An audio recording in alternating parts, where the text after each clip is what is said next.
Now, the interesting thing, as I've said on many an occasion, like I said with the hardware, I said it all the time, models are very interesting. There are positives and negatives about the models.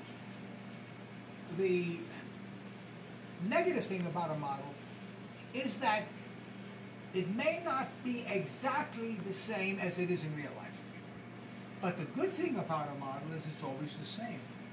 So if you know where it is on this one, you know where it is on that one, and that will be the same as the one I'm going to give you on an exam, because that's what I got. I don't have anything hidden, although I do have, but I wouldn't show anything because I have different size larynxes like that. But you haven't seen them, and I'm not going to put them on an exam. Okay, so what do we have? Okay, of course we said this was the hyoid bone. Forget about it though, but this is it. Can't miss that. This whole big thing, the single piece over here, is the thyroid cartilage. See how big it is? You could see it from the front, from the sides, but it's not in the back. It ends, and it's not going around. This is the back. That would be the back. This is anterior. Okay. This is what you feel here. You see this? You feel this bump? Probably got it wrong. You need a skinnier neck. But he get it See wrong. this? This is a thyroid, You feel the bump? cartilage. Feel the bump? Oh, yeah, it's around the whole thing. Yeah, the Adam's In the apple. back, in the front. The Adam's apple is basically this prominence here. It's the bump. This is what you're feeling. We don't need to know that. No, but this is what you're feeling. Now, obviously, as I said, sometimes you'll find some old guy who has a very skinny neck, and you'll see this bump. Really, when they're talking, when they're moving, and the bump moves. That's basically this is what you see. Okay, so that's the thyroid cartilage. Now, watch this. Underneath the thyroid cartilage, inferior to the thyroid cartilage, is the cricoid, C-R-I-C-O-I-D. Like this? Yes. This little space right No, here. not the space. The cartilage This. itself. Oh. Right. All of it. And that's what you could see it on this illustration on 616. So the cricoid cartilage not only is a little bit in the front and on the side, but it also is in the back. See here, in the back. Okay, here they're just showing you, by the way, what is this? What is this thing? Thyroid gland, the left thyroid gland, the left piece. The thyroid gland has two lobes with an isthmus in between. So this is the left side of the thyroid gland, which you don't have to know now, but you're going to be getting a lot about this when we eventually get to the endocrine system. In the lecture. What? In the lecture. Lecture and lab. Oh. We're going to do this endocrine and lecture and lab. The endocrine system is very fascinating kind of stuff.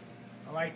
And we study it pretty much right before the urinary and reproductive system, because a lot with the reproductive system is involved with endocrine. So that's why this semester, sometimes I do the endocrine first thing during AP2, and other times near the end. Now I'm doing it near the end. Okay, so that cricoid cartilage. Now, the epiglottis is this boing thing over here. Okay. It's not on a spring in real life. Okay, now, look to the rear. You're looking to the rear. You see now, see the cricoid cartilage?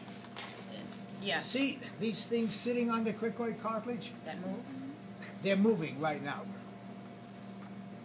This bigger thing is called the arytenoid cartilage.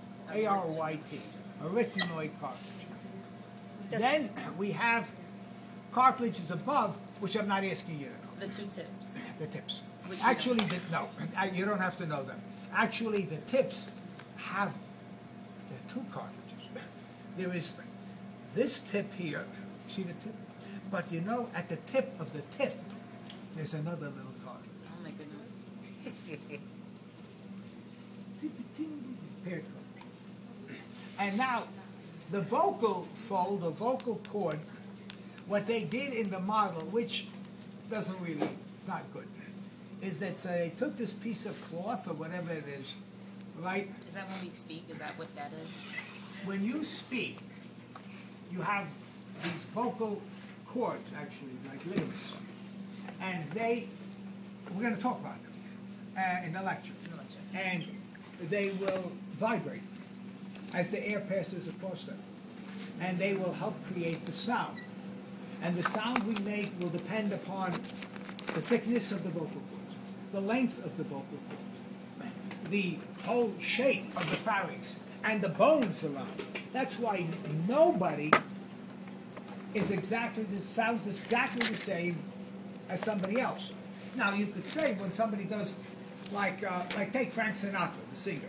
Okay, there were so many people who, they'll mimic, like everybody else, they'll have, mimic somebody else. Sometimes people come close. Nobody